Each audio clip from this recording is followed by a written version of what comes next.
Oh, well, all right, y'all. So welcome back to Love 24 Hours here, where we view content that could either brighten or enlighten your day. All right, you guys. So I don't have anything for you guys today.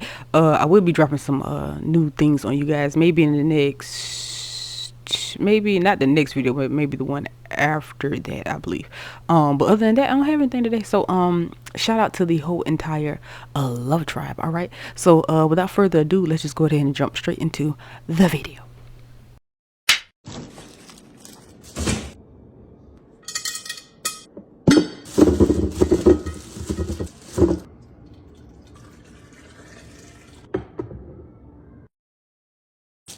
Humanity!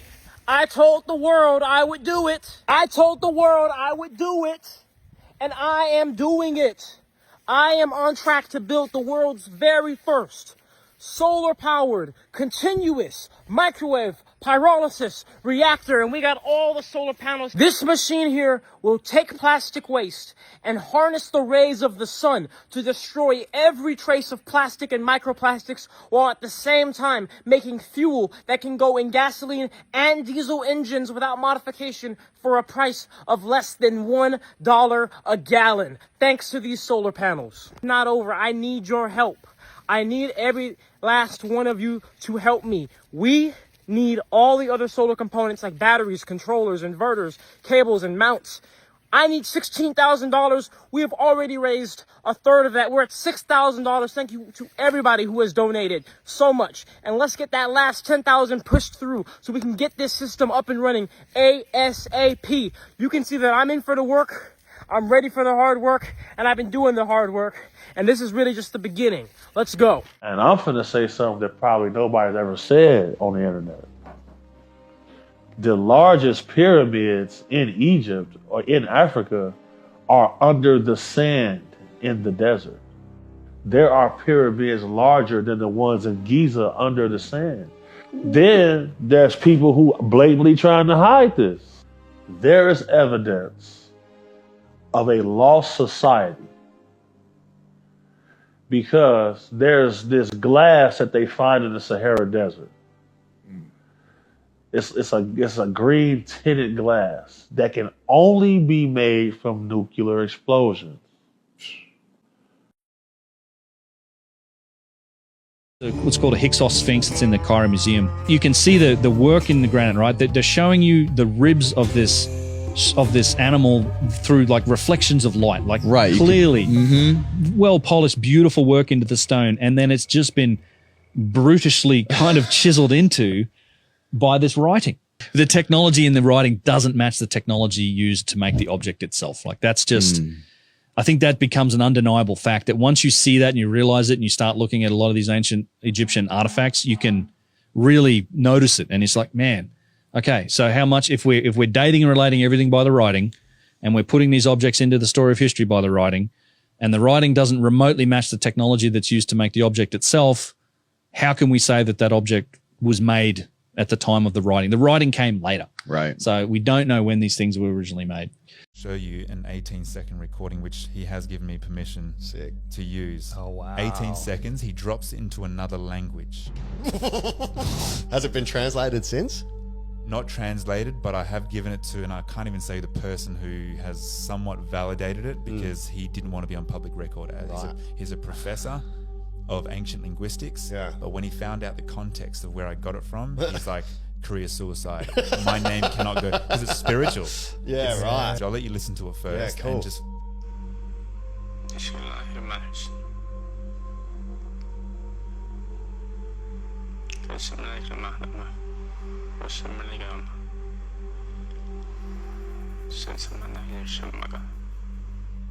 What the hell? So I sent that to a particular professor of ancient linguistics, and I didn't tell him the context first. I just said, can you recognize this language? And he said, professional opinion or personal opinion? I said, both. He said, professionally, we have lost a lot of languages from ancient times, but it's definitely Mesopotamian. Wow. Right? Which is during that period of time. And then he says, but if I had to guess, it most resembles ancient Egyptian. Wow. And I'm like, oh, that happens to be the context of where he was. And right before when he dropped into this language, he mumbled something first. And I said, what was that? What did you just say? And then he mumbled something else in this other language. And I said, what language is that? And he just says, the first.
So I saw the video where that woman bought that globe for her son that you had posted, and I remembered this globe.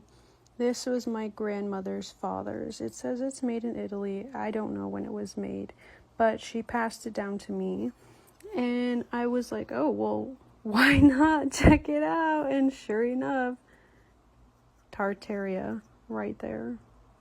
Pretty neat, huh? All I know is I asked AI, what was the greatest empire?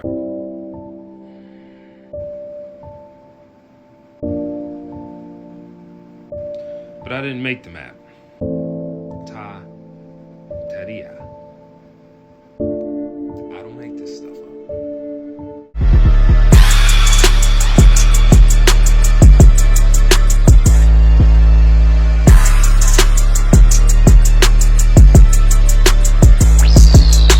You see, Dan, what the medical gang calls schizophrenics are people who have taken a journey into the inmost reaches of the psyche. Most psychiatrists haven't the guts to follow them there. But I believe in you, Dan. Always remember what the Hindu mystic said. Mind moving fast is crazy. Mind slow is saint. Mind stopped is God. I had to become a Freemason, because you can't get involved in Satanism on the hardcore level without first being a Freemason. That was my official shrine portrait, which they took as part of my initiation. I was ready to become involved in hardcore Satanism. What did that mean? Well, that meant I had to sell my soul to the devil. I had to sign my name on the contract in blood. I had to sign my name in the black book. You gotta understand something. The satanic doctrine here is that hell is not what we believe it is, or what the Bible teaches it is. The satanic doctrine is that hell is this incredible party. It's like a non-stop, all-eternity orgy. So you're smoking dope, you're fornicating your brains out, you're listening to rock and roll through all eternity. And it's party-hardy time. And before I could get onto the priesthood of Satanism, excuse me, I had to get 7 people to sell our souls to the devil. The other thing I had to do, and this might astonish some of you, is I had to become a Catholic priest. I had to go back to my original vocation, because you cannot be a satanic priest unless, first of all, you're a Catholic priest. And if that surprises you, I just suggest that you go and you read some of the medieval literature. You'll see that that is in fact the case. The sacred mushroom, the key to the door of eternity, the search for the sacred plant of the ancients, used to send the mind to another world and into the future. And that particular kind of mushroom is called a Amanita muscara. The sacred mushroom and the cross. A study of the nature and origins of Christianity within the fertility cults of the ancient Near East by John Allegro.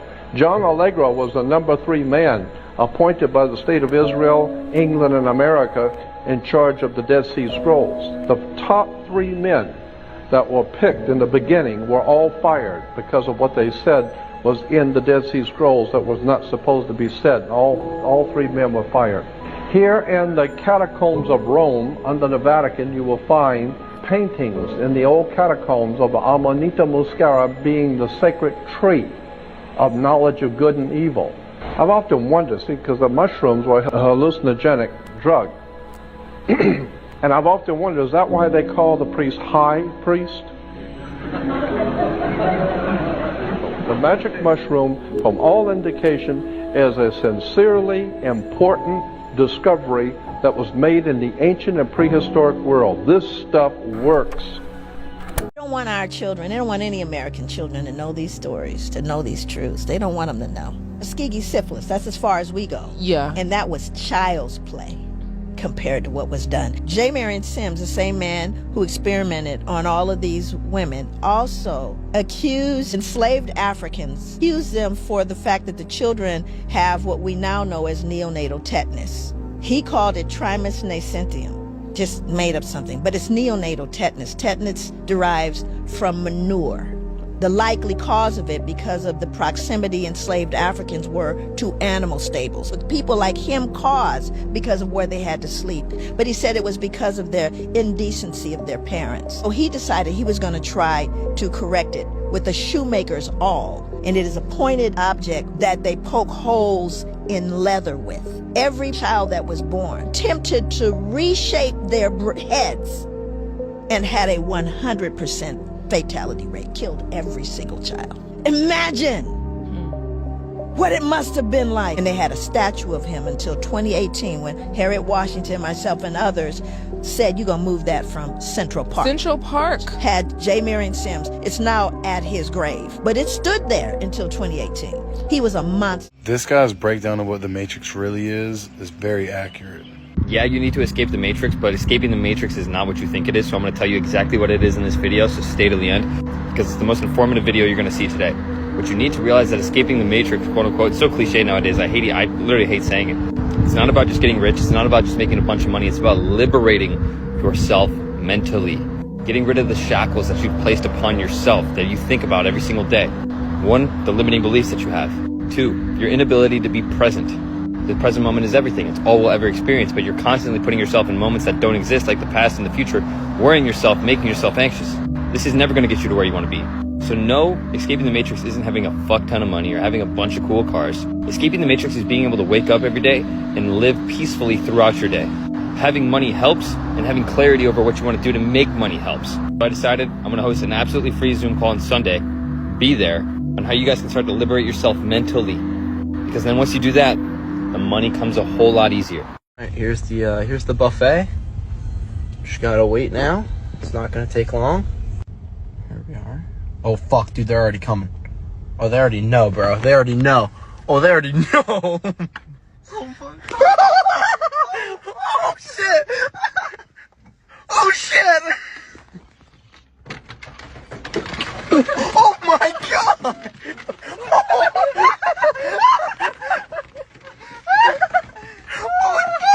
Oh my god! Bro! Holy dude! Oh my god! Holy fuck! What the shit?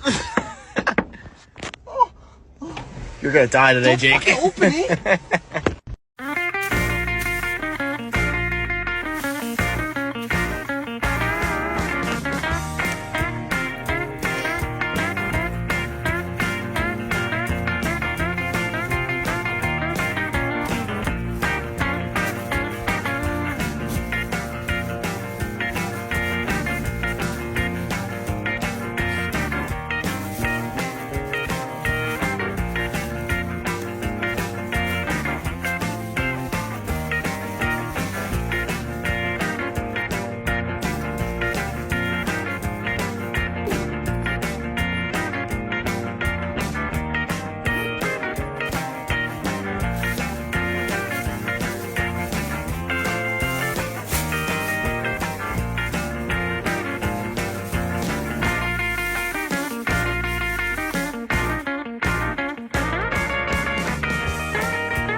Bitch, I'm fixed. Everybody ran that bitch, keep a whip. Everybody ran that bitch, used to step. Stay out the way, cause this shit can get dead. Bitch, I'm fixed. We throwing bows on the big body. got it Chevy. Swinging the slim like the fenders were heavy. We pass shit on sight, baby, cause that's a stand. Hey, bitch, I'm from Texas, where we pour four in our beverages. Sip on that drink till we heavy. Bitch, I'm from Texas, where Mexicans and blacks stand together. We keep this shit heavy. That's him. That's him, y'all. That's him. Hey, I just found your phone, so you feel me? It's gonna be in the Six Flags Lost and Found, bro. I found it. You feel me? I just saved the day. You don't even know who I am. But look at me. And look at my friend JJ. But nah, I ain't finna take this. Nah, that's wrong. I'm finna put in the Lost and Found at Six Flags. I don't know where it's at. What's crazy? Some people date one person once in their life and now they're married. But then there's people like you and I who are on season 15 like it's fucking The Walking Dead. Does this shit ever end? Right, so I just had a download that I need to talk about. This download I received is information regarding the Mandela effect, multiverse, string theory, quantum physics, etc. Okay, so we're talking about vibrations, me and my friend. We're talking about like how everything is vibration and frequency, correct? And then I had this really weird epiphany and this download of information that I was processing in my mind while we were talking. It's kind of overwhelming to explain, so I'm going to try and break it down the best way I can. Okay, we're going to start with the Mandela effect. What is the Mandela effect? The Mandela effect is due to a situation that happened with Nelson Mandela, where he was incarcerated in prison and there was a mass population of people who believed that he passed away. And then it was weird later, years later, that he was released from prison and then everyone was like, oh, you guys already said he died. Kind of like what happened with Bob Barker over the last few years. Like every year it's like, oh, Bob Barker died. And you're like, wait a second, I thought he died last year. And why is this important? I'll get to that in a second. Okay, and then you want to talk about like multiverse, right? The multiverse, where like all of these similar universes are all happening simultaneously at the same time. Potentially every choice that you make, the timeline splits and that becomes a whole separate timeline. And there's all of these timelines that are interchanging between each other with every choice that every single person makes, with the infinite amount of possibilities that could be decided. And then the conversation proceeded to go in the direction of like, why are certain people conscious and certain people aren't? Why do certain people perceive the world this way and certain people don't? And then it clicked to me. Everyone starts to talk about how you should be aware of your own personal vibrational frequency, correct? And your vibrational frequency will attract other things that are similar of that vibrational frequency. Like if you're in the frequency of abundance, you will find that abundance finds its way to you. If you're in the frequency of negative thinking, well, the universe is going to give you lots of things to think negatively about, and so on and so forth. So what if we break down the multiverse, instead of saying multiverse and implying that they're completely different universes, what if we said the multi-frequency or something, right? What if every frequency of existence that humans can live on, we're all living together simultaneously, all vibrating at different frequencies, and the different frequencies determine on what you perceive reality to be. We already know this. Not only what you perceive reality to be, but what the universe will provide and give you is based off of what your vibrational frequency is, right? The higher vibration, the higher reaction. The lower vibration, well, then your life is a lower vibration. So what if the multiverse is broken down into vibrational frequencies from here to here to here to here to here? The people vibrating at this level are different than the people vibrating at this level, but they both live in existence at the same time. But they perceive reality different while living simultaneously together. Like perceive reality completely different. Like maybe that fucking Bob Barker didn't die last year. Maybe Nelson Mandela didn't die in prison. While I was alive, he did die in prison. But we both lived together at the same time, because the Mandela effect is just a consequence or an effect, cause and effect by your vibrational frequency. And the multiverse is something that's happening in real time right now, and you're living next to someone who lives in a different multiverse because their frequency is different than yours. And your reality will continue to shift into these different frequencies as life goes on, because your frequency will change. That's why the highest vibrational frequency is the best. So as you go through life and you go like this, everything about your reality will change, like literally. And that's why you remember some Mandela effects and don't remember others. That's why someone right next to you can think that the line from Star Wars was Luke, I am your father, and then you can think that it was something different. You think that it's Berenstein and he says it's Berenstein. And potentially both of you are right, because you guys just live on different frequencies, so you perceive reality differently. Call me crazy. It's a lot and kind of overwhelming for me to explain. I'm still having racing thoughts. I hope I did good and you guys can understand it. Please comment your thoughts. Here's an invention with a dual purpose. Not only does it give baby something to do when it's not eating or sleeping, but it also develops the leg muscles, making every child a potential soccer international.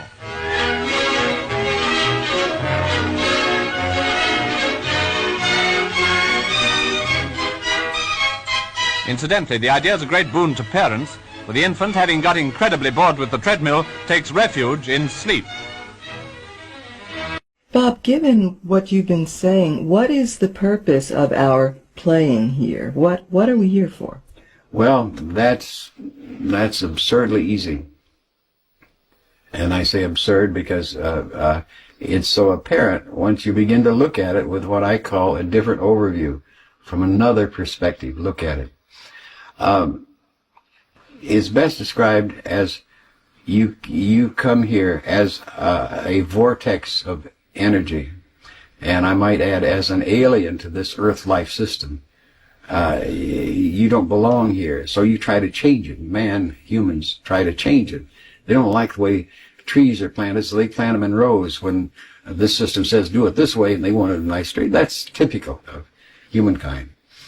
But why do we come to this thing we call the Earth and live on Earth and be human? Very, very fascinating but obvious answer. And the more you look at it, the more obvious it becomes to you. And that is that you came here to learn. Now, what did you come to learn? These are nice, neat questions. What did you come to learn? You came to learn a measurement system. This is a system of opposites, of polarities, and we quickly give them labels like positive and negative, good, bad, these kinds of things. We learn this measurement system, very important. We learn it, the system of measurement. And a great system of measurement that we learn is pain, pleasure. And we know, how in the world could you know pleasure if you didn't know pain? The most boring thing that you could do is have a very even life with no pain or no pleasure. You couldn't stand it. You've got to have these, and we search for those pain and pleasure things. We go out of our way to do it. So if you think in terms of the whole concept of living here to learn measurements, now that's the first. The second is very interesting, is that you learn to manipulate energy. I move my arms like this, my hands, I move my eyes and so on. I'm manipulating energy to do that. That's a use of 5 or 6 types of energy that let me move my arm. And we learn these very automatically. And I can tell you from deep personal experience that that simple ability that we take so much for granted of learning to manipulate energy is incredibly valuable in other energy systems. You'd be amazed how much value that we think are ordinary things. Keeping your balance, for example. We automatically learn how to stay balanced in this gravitic pattern. But over there, it's wonderful. You can use these kinds of things. So these are the 2 key things, but the most important thing of all. We came and we come here to learn and acquire an intellect. It's strange. An intellect. And we acquire, intelligence is not enough of the word, an intellect, an analytical ability. We come here to learn that. We use the metaphor left brain. We learn to acquire a left brain by living here and being here. That's the real valuable tool that we come and pick up. So you think that combination puts together a being that is a super being, and that's true. You ever noticed this about Denzel Washington? She'll be here, I guarantee you. Much more, I guarantee it. I can guarantee you that I will see to it that Harvard does not ignore that. I can guarantee you there isn't a bum on the street that looks as raggedy and ridiculous as what I'm looking at right now. Dead. I guarantee it. You are dead. I can guarantee you peace of mind. You'll be back in the pool in 24 hours, I guarantee you. And I guarantee you that the police department, FBI... Mark my word. Without it, this neighborhood will fall. I guarantee it. But I can guarantee you this, Coach. I come to win. I'm gonna find out the truth. I guarantee you that. I guarantee you won't be lonely. I can guarantee you peace of mind. You're gonna do some damage out here, I guarantee you. It ain't down there, I can guarantee you that. Every movie? Denzel been guaranteeing every movie? You mean to tell me it's a Quentin Tarantino, but Denzel is Quentin Garantino? Come on, nah. Denzel say guarantee more than Samuel Jackson say motherfucker. I guarantee you that.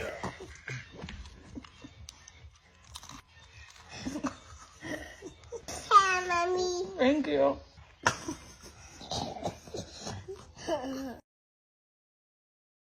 Eddie, these are the biggest niggers I've ever seen. Like, look, the big ass can. That nigger is almost the size of your head. And then we got bags of nigras now. And then this one, it just says Negroes on it. It's a bunch of them. I think you're having too much fucking fun with this. Put all that shit back, man. Don't nobody getting none of that shit. Say all this. We need the nigras. You got enough of them right here. You ain't mine. This one could be mine. Hey, Daddy. Hurry up. What's going on? I want to introduce you to my new boyfriend. His name Westside. What's sound, OG? What's up, Westside? Trying to get that money in, twin. Alright. So you date my daughter? Sound like that. Mm-hmm. That my little fine shit. Fine shit. Hell yeah, that my fine shit. I love it when he called me that. Hey. Hey, what are you doing? You sitting here twerking in front of your baby? Come on, sweetheart. What? Let me center myself. Hey, what? Why he eating, twin? Sweetheart. Yes, Daddy. Nice to meet you, Westside. Can I tell you my daughter for a minute? For sure, Alright, OG. babe, I'll be out there in a minute. Yes. Where'd you meet this thing on? Dog. At the club. At the club? Yeah. So y'all just talking. You're not looking for nothing serious right now. You can't be. What you mean, Daddy? I was up there in Magic City. I was at work.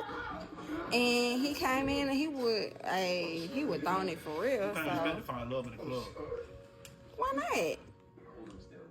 He ready to spend that bag. That's all that matters. Has that been love found in the club? Okay? I love you, sweetheart. But this, you got to go. All money ain't good money. Just because you got money don't mean that it's good. For Christ's sake, the boy's named after a damn direction. Oh my God. He's just rapping his head or whatever. From some dang on West Side. I'm finna head out, Daddy. You got her? I'm talking about my name, Lil Bankhead. She's straight. She eating and everything. Because I'm from Bankhead, I gotta start saying my name, Lil Bankhead.